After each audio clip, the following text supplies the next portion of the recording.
Assalamualaikum warahmatullahi wabarakatuh. Salam sejahtera semuanya. Bertemu lagi bersama saya Ibu Lydia Rahmawati dalam pembelajaran bahasa Indonesia.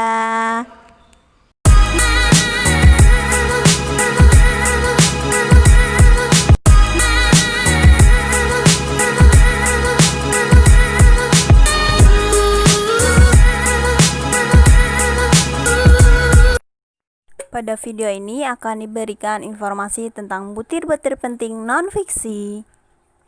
Selamat menyaksikan. Tujuan pembelajarannya ialah siswa mampu menulis ringkasan dari buku pengayaan berdasarkan butir-butir penting. Butir-butir penting non-fiksi. Yang pertama ada identitas buku. Nah, untuk mencatat identitas buku, klasifikasi buku perlu dipaparkan agar buku yang dibaca dapat diidentifikasi oleh pembaca lain. Identitas buku biasanya meliputi yang pertama ada judul buku, yang kedua ada pengarang, yang ketiga ada penerbit, yang keempat ada tahun terbit beserta cetakannya, yang kelima harga buku, dan yang terakhir ada jumlah halaman.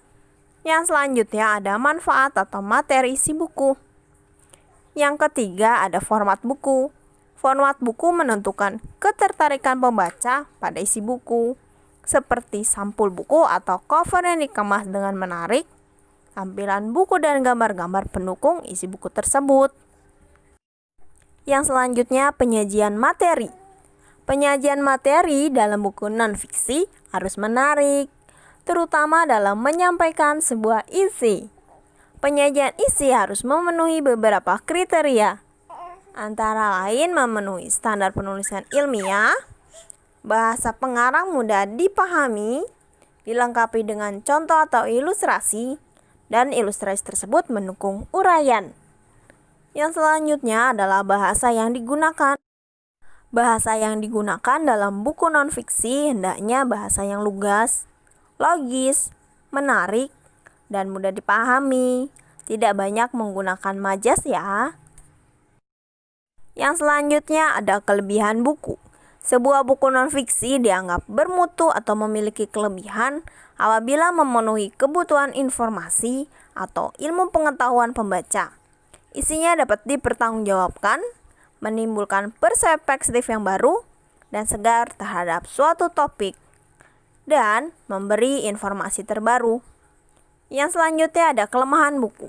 Sebuah buku non-fiksi dianggap tidak bermutu atau memiliki kelemahan apabila tidak memenuhi kebutuhan informasi atau ilmu pengetahuan pembaca. Isinya tidak dapat dipertanggungjawabkan dan menimbulkan pro kontra. Berikut adalah langkah-langkah penganalisis buku pengayaan non. Yang pertama, pastinya harus membaca buku dari awal hingga terakhir halaman. Yang kedua, mencatat ide-ide pokok atau hal penting yang terdapat dalam sebuah buku tersebut. Dan yang ketiga, mencatat identitas buku.